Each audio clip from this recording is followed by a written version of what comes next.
Hello, this is Kenny Williamson, and welcome back to another episode of Melchizedek Chronicles.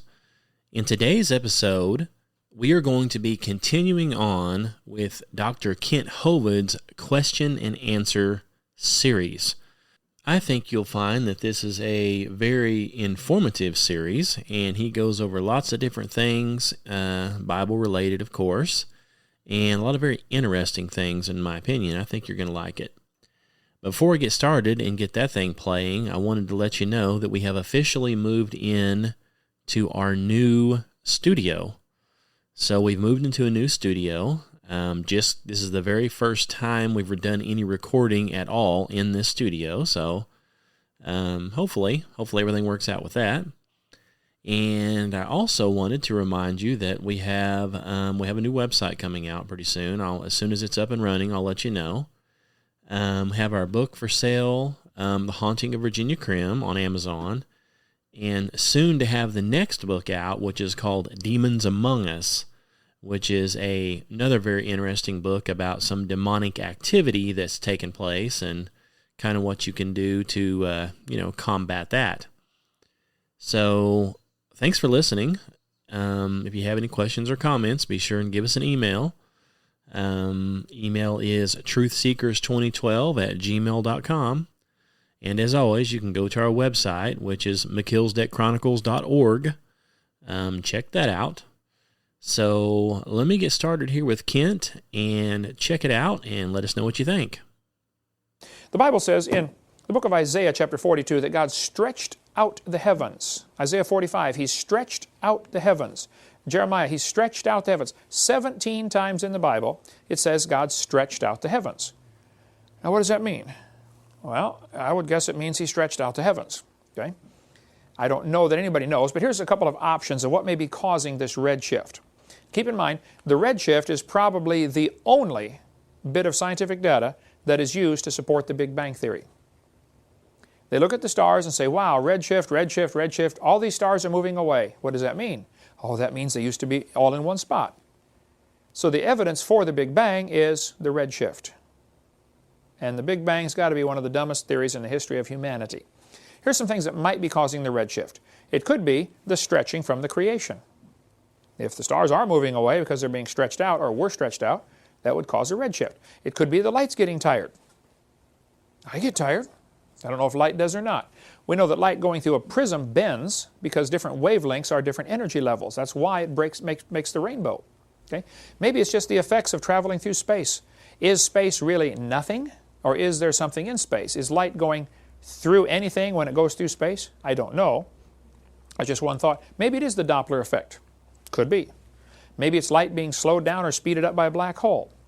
Robert Gentry's got a great article in his website, halos.com. If you want to read more about the redshift and the problems with it, get all the technical stuff. But when you talk about the stars, there's a good book here by Brian Young called The Stars, God's Word in the Sky. You can get it from our ministry, $10. Great book on the stars. Christians shouldn't be afraid of astronomy. Now, astrology is different, but not astronomy. God created everything. Here's a book, Astronomy in the Bible. I don't know if this one's available from our website or not, but we can get it. Donald DeYoung. It is, Jonathan? Yeah, it's on our website. Awesome book, Astronomy and the Bible, if you want to read more. Because I think we should study astronomy, study what God has made. This book is a little controversial. D. James Kennedy, Coral Ridge Ministries, Coral Ridge Presbyterian Church in Fort Lauderdale, Florida.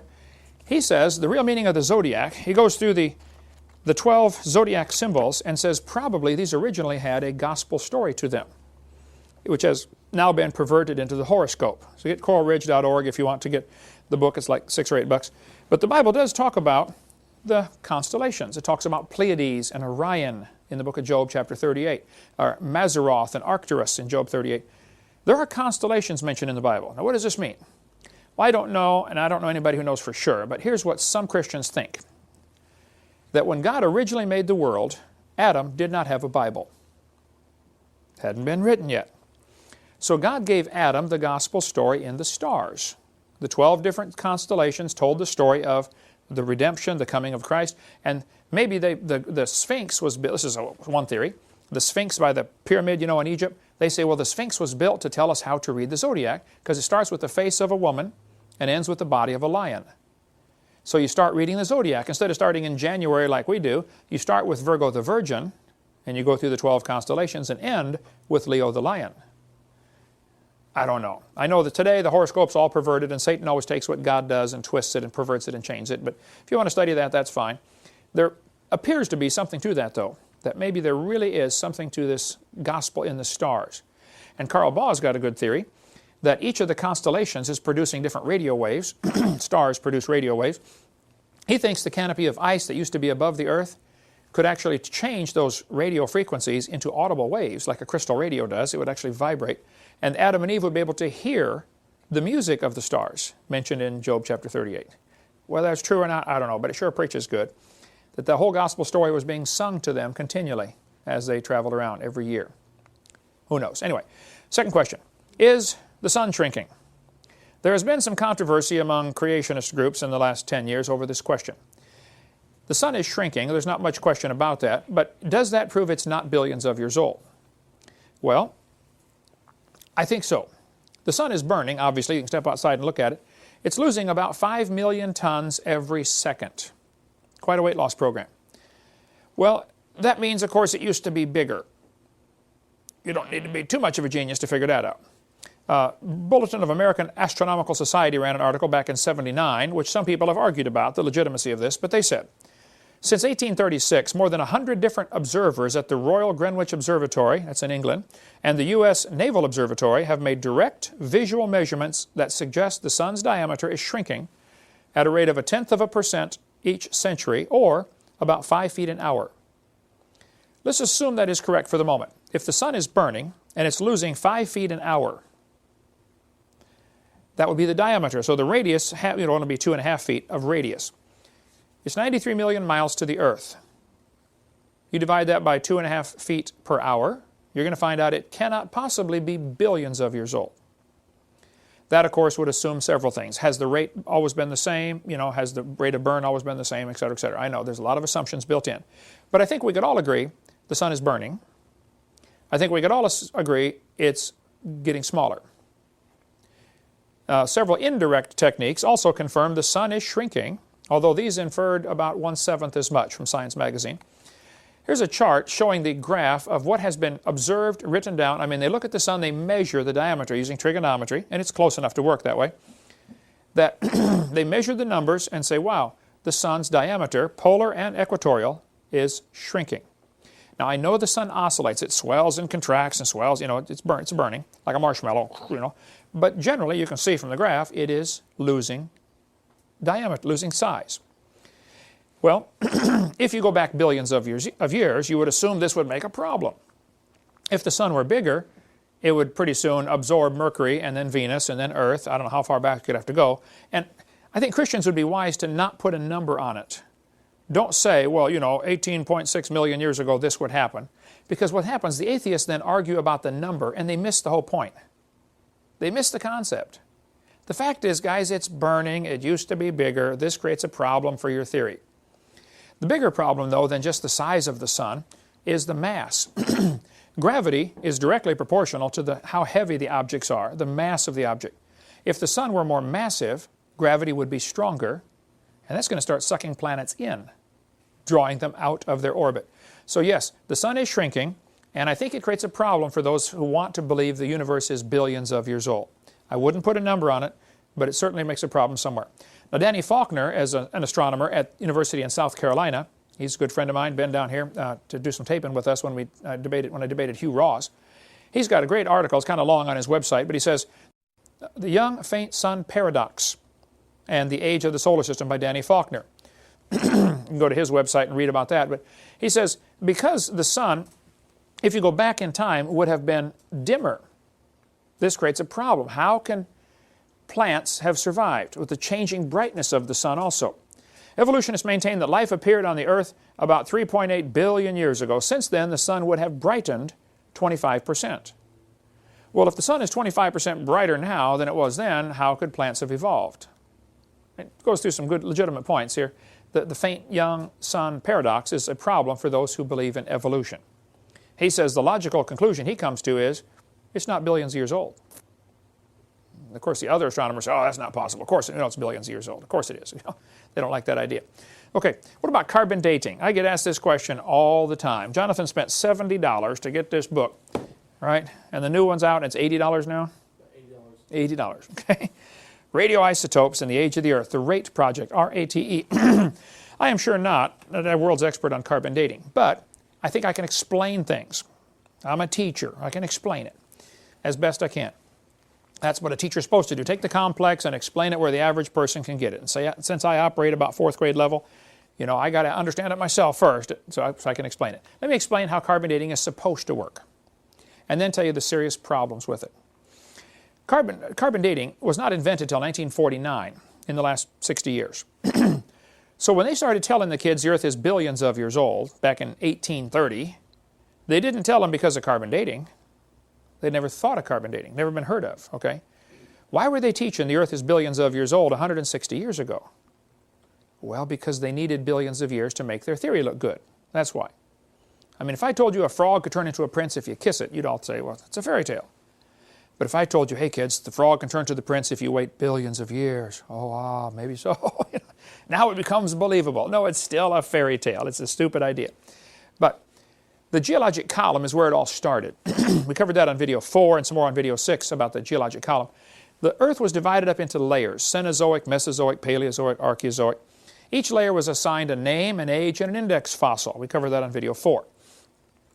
Then they said, now we have to prove these layers are old. So they picked the numbers out of the clear blue sky, and any dating technique that comes along, like carbon dating or any other, has to match the geologic column or it's rejected. Only because the geologic column's been taught for 180 years now. So surely it's true. No, just because it's been taught 180 years doesn't make it true. But that's the logic those scientists will have. Well, we know the geologic column is established, therefore any carbon dates we get should match that. If they don't, we'll throw them out, and we'll keep testing till we do. They might have to test a sample 5 or 6 times till they get the number they want.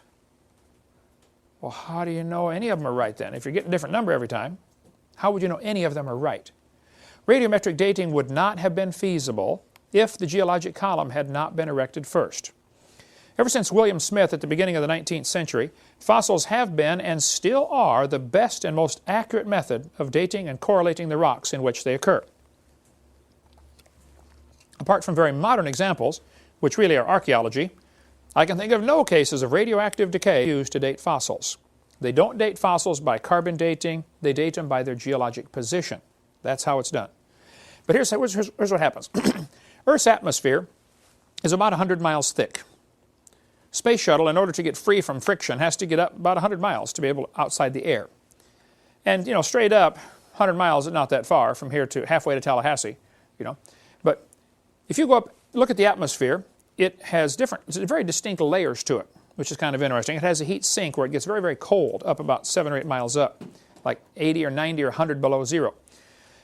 But the Earth's atmosphere contains mostly nitrogen, 78% nitrogen, 21% oxygen, a little bit of CO2 for plants to breathe.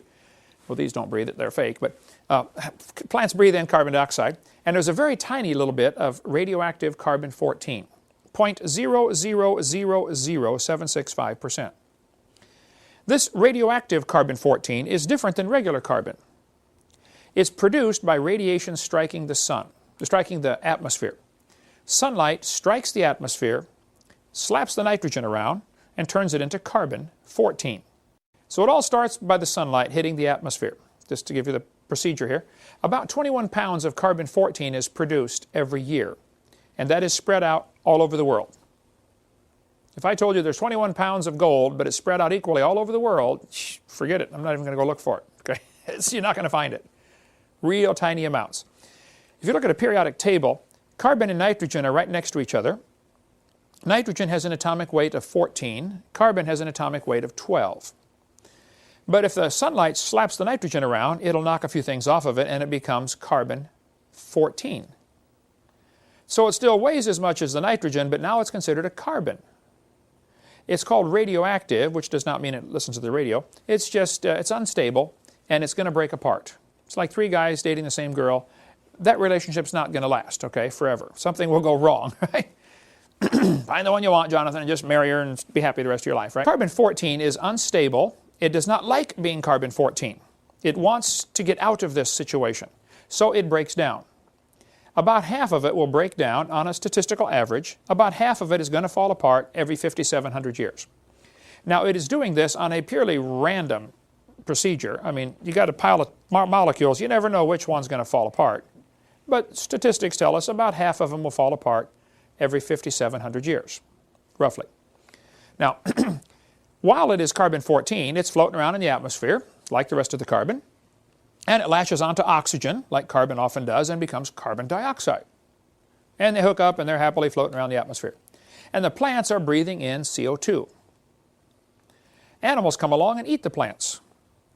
So the only way carbon-14 gets into the living world is from the atmosphere. It's produced by the sun, striking the atmosphere.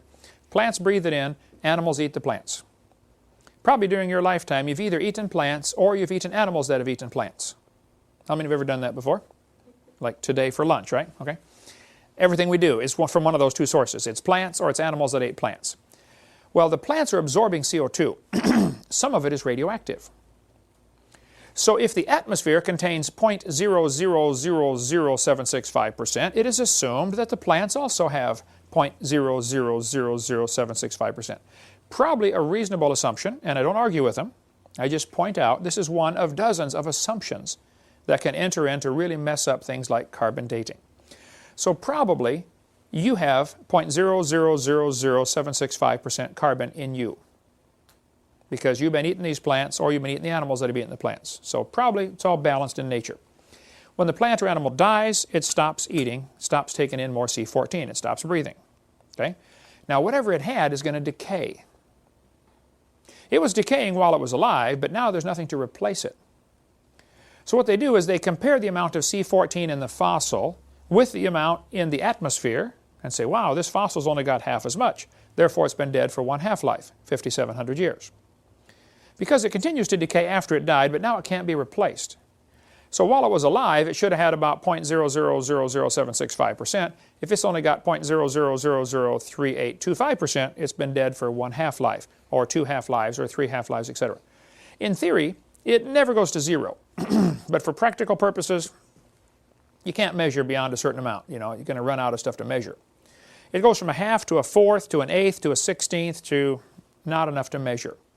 A great article came out from Institute for Creation Research. They're the ones that did the RATE project, ICR.org. They said, with their short 5,700-year half-life, no carbon-14 atoms should exist in any carbon older than 250,000 years. It should all be gone. Yet it's proven impossible to find any natural source of carbon below the Ice Age that does not contain significant amounts of carbon-14. Even though such strata are supposed to be millions or billions of years old, conventional carbon-14 laboratories have been aware of this anomaly since the early 80s and have striven to eliminate it and are unable to account for it. Lately, the world's best such laboratory, which has learned during 2 decades of low C14 measurements how not to contaminate specimens externally, under contract to creationists, they confirmed such observations for coal samples and even for a dozen diamonds. Now think what that means. The textbooks will tell you coal formed 250 million years ago in the Carboniferous era. And yet when they test coal, it still has carbon-14. How is that possible?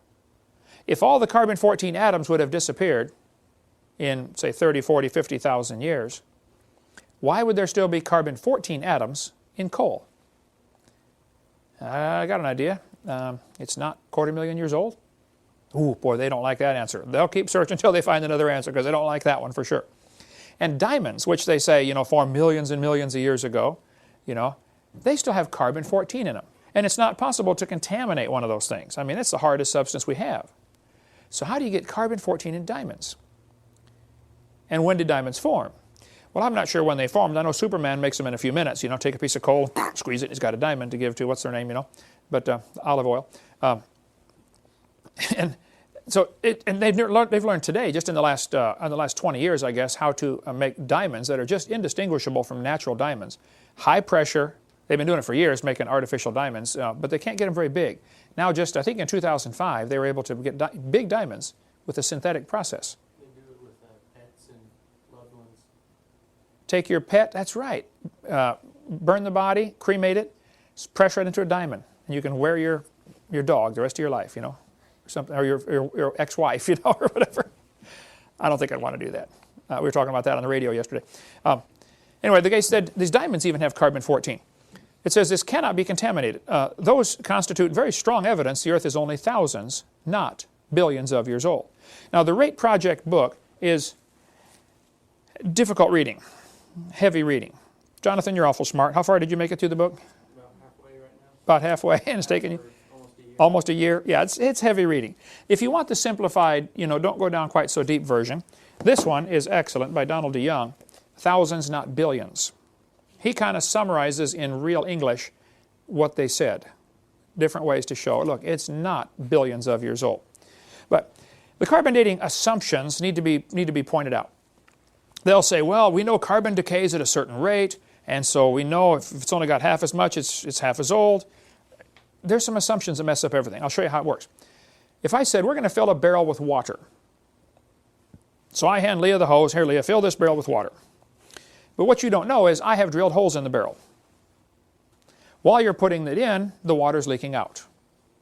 It's kind of like your checkbook. You know, you keep putting it in and it keeps leaking out someplace, right? How many discovered that as you live along? Got the ring, Jonathan? You're discovering now, right?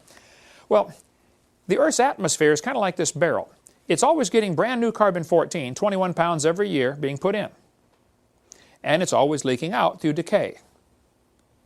So the question would be, how long would it take to reach a stage called equilibrium? Now with a barrel, you can actually do the math and calculate. If I'm going to put in, you know, a certain amount of water per minute and a certain amount per minute leaks out, when will I reach equilibrium and where? That can all be calculated, you know, with a little bit of math. And with the atmosphere, they said, well, when would the atmosphere reach equilibrium? So the guys who invented carbon dating in the late 40s said, I wonder about this Earth's atmosphere reaching equilibrium. They did a bunch of studies on that and said, now if we took a brand new planet Earth, created it from scratch, poof, got it going around the sun, how long would it take to reach this equilibrium point in the atmosphere where the production rate and the destruction rate is the same? And they determined it would take about 30,000 years to reach equilibrium. I'm not sure how they did all that. You could probably see some of the rate scientists and figure that out. But then they made two mistakes in my totally unbiased opinion. They said, number one, we know the Earth is millions of years old. Mistake number one. Number two, they said we can ignore the equilibrium problem because we would have passed that point 30,000 years ago. You know, they've discovered the Earth has still not reached equilibrium. Radiocarbon is still forming 30 to 40% faster than it's decaying. Now think about that. If radiocarbon is still forming faster than it's decaying, that means the Earth is less than 30,000 years old, number one. And number two, you can't carbon date anything. Because you'd have to know when it lived so that you could calculate when it lived. You would have to already know when it lived to figure how much carbon-14 was it breathing at that time. Doesn't work. There's a website, www.archy.org. He's got more stuff on the Earth has not reached equilibrium, if you want some articles there, by Ron Cooper. But this is a calibration curve. If an animal is still alive, it should give you about 16 clicks on your Geiger counter per minute per gram. If you're only getting 8, you say it's been through 1 half-life, or 4 clicks, or it's been through 2 half-lives, or 3 half-lives, etc. This is called a calibration curve. In theory, it sounds like it should work, but there are several real obvious assumptions, and I don't know how they don't see it. Suppose you walked into a room and I said, I want you to tell me, here's this candle burning on a table, when was it lit? Find out it's 7 inches tall. I say, well, that won't tell me anything. Now we've got to measure how fast it's burning. We measure the candle for a while, we get an Olympic stopwatch and we get it down to the nearest 40 bazillionths of a second, okay? And we all agree the candle is burning 1 inch an hour. Here's our two facts. 7 inches tall, burning 1 inch an hour. When was it lit? Mary, can't figure it out? Nobody can figure it out. Unless you make some assumptions. Assumption number one, how tall was the candle? And assumption number two, has it always burned at the same rate? Neither of those can be known. If you find a fossil in the dirt, the amount of carbon can be measured, the rate of decay can be determined. I don't argue with either of those. How much was in it when it lived? I don't know. Has it always decayed at the same rate? I don't know. Has it been contaminated, sitting there in the ground for all these millions of years? There's no way to know those things. If the Earth had a canopy of water above the atmosphere, or a canopy of ice, as we cover on Seminar 2, that would have blocked out a lot of radiation from the sun, which would have prevented most of the carbon-14 from even forming. So animals that lived before the flood would have lived in a world with much less carbon-14 to begin with, maybe none, but certainly less. And when we dig up the fossil that's been buried for 4,400 years, let's say it started with 4, where today we start with 16. We dig it up 4,400 years after the flood and say, wow, here's a mammoth that got buried, and it's carbon dated. Well, we're assuming it started at 16. When we test it and find it's got 2, we're going to say, oh, it's been through 4 half-lives, when it's actually only been through 1 half-life. Which is why it never works. When they first invented carbon dating, 1949, Willard Libby, they did some testing and they said, the lower leg of a mammoth was 15,000 years old, but the skin was 21,000. How can 2 parts of the same animal be different ages? Quite obviously, we know one of the numbers is wrong. So how would you know either of them are right? And if either one's right, how would you know which one? I see no way to tell. Well, let's see if it's getting better. 14 years later, they tested a living mollusk, a clam, and it was 2,300 years old. Still alive. In 1970, at the Nobel Symposium, they said, if a carbon date supports our theories, we put it in the main text. If it does not entirely contradict them, we put it in a footnote. If it's completely out of date, we just drop it. You mean they can pick and choose any numbers they want? Exactly correct. If the number doesn't fit what they expected, they throw the number out. 1971, freshly killed seal was 1,300 years old when they carbon dated it. Troubles with carbon dating are undeniably deep and serious. Despite 35 years of technological refinement and better understanding, the underlying assumptions have been strongly challenged and warnings are out that radiocarbon dating may soon find itself in a crisis situation. Continuing use of the method depends on a fix-it-as-we-go approach, allowing for contamination here, fractionation there, and calibration wherever possible. It should be no surprise then that fully half the dates are rejected. Did you follow that? Out of thousands of carbon dates that have been carbon dating times that they've done it, half of the numbers are thrown out. How do they know they're wrong? And also, how would you know the other half is right? If half your test results have to be thrown out, it ought to raise red flags in somebody's brain. Wait a minute. This is stupid. What are we doing? We're wasting our time here. And the article goes on to say, the wonder is, surely, that the remaining half have come to be accepted. No matter how useful it is, the radiocarbon method is still not capable of yielding accurate and reliable results. There are gross discrepancies, the chronology is uneven and relative, and the accepted dates are actually selected dates. This whole blessed thing is nothing but 13th century alchemy. And I agree. That's 1981. I've got all these in chronological order. It never gets better. 1984, living snails carbon dated 27,000 years old. 1992, 2 mammoths found side by side. They carbon date them. One is 22,000, the other is 16,000. Which one's right? Or are both of them wrong? Or are both of them right? There is no possible way to tell. In 1996, Carl Swisher at Berkeley University used the most advanced techniques to date human fossils. It says last spring he was reevaluating Homo erectus skulls found in Java in the 1930s. He was testing the sediment found with them. The species was supposed to be extinct for 250,000 years. Swisher used 2 different dating methods. He kept making the same startling find. The bones were 53,000 years at most, and possibly no more than 27,000. Well, I'd like to point out 2 things here. He's looking for 250,000 as his answer, but he keeps getting 53 to 27,000, okay, which is only 1/4 of what he wants, 1/5 of what he wants, okay? But he's still getting a 96% error. I mean, is it 27,000 or 53,000? This is not an exact science. So when they publish an article in the paper and say, we found a dinosaur bone or a mammoth bone, and it was, 17,221 years old in 6 months and 3 days. Right, come on. You don't know that. They're making up this stuff, just absolutely making it up. Professor Rainer Prach von Zeiten, earlier February of 2005, was resigned from a professor because he'd been lying about carbon dating for years. His frauds were exposed in February of 2005. He had dated the Bishkopf spire skeleton at 21,300 years old, But when they tested him at Oxford, they said it's only 3,300 years old. 700% error. He had said, Professor Protsch had said he had found the oldest German, the first German to ever move to Germany, 27,400 years old. They tested it at Oxford and said, this is an old man that died in 1750. He's 250 years old. The professor had been lying about this stuff for decades, and so he finally resigned in disgrace. Well, he should, okay? One part of a mammoth dated 29,000 years old. Another part was 44,000. You talk about a slow birth. That would be it, okay? I like this article from Rand McNally. The last 2 years, an absolute date was obtained for the Gandong beds above the Trinil beds. That's in Indonesia. It has the interesting value of 300,000 years, plus or minus 300,000 years. Boy, they nailed that one right on the head, didn't they? Plus or minus, 300% error.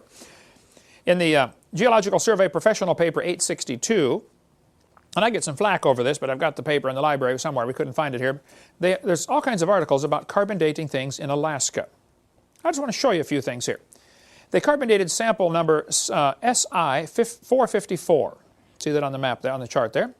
And said it was 17,210 years, plus or minus 500. Then they tested sample SI-455 and said it's 24,140 years old. Well, 17,000, 24,000, say, wow, that's working good, until you find out that's the same sample as 454. Very same sample. Test it again. So is it 17,000 or 24,000? Sample number 299 was less than 20,000 years old. That little caret means less than. Sample number L137X is greater than 28,000. We say, well, see, it's working good. This sample's less than 20,000. This other sample's greater than 28, until you find out it's the same sample as 299. How can a sample be less than 20 and greater than 28 at the same time? I taught algebra for a long time. I don't think you can do such a thing. That's not too good. Living penguins were dated at 8,000 years old. Materials from layers where dinosaur bones were found are carbon dated 34,000 years old. I was in a debate one time, and this professor was getting so upset. Finally, he said, how can you use Reader's Digest as a resource?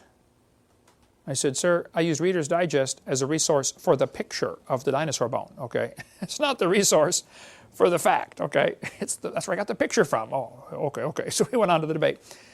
Okay, and there you have it. That's going to wrap this episode up of Dr. Kent Hovind's Question and Answer series. I hope you found it as interesting as I do. If you have any questions or comments or anything like that, please feel free to give us an email at truthseekers2012@gmail.com. You can check out our website, of course, at kennywilliamson.com, if that's easier to remember, or melchizedekchronicles.org. And again, we are going to have a new website up pretty soon, and I'll give you that address. It'll be truthseekersministry.org. So it's not up and running just yet, but it's being worked on. So any questions, any answers, if you liked it, share it, please. Give us some feedback. We'd love to hear it. Thanks for listening, and God bless you.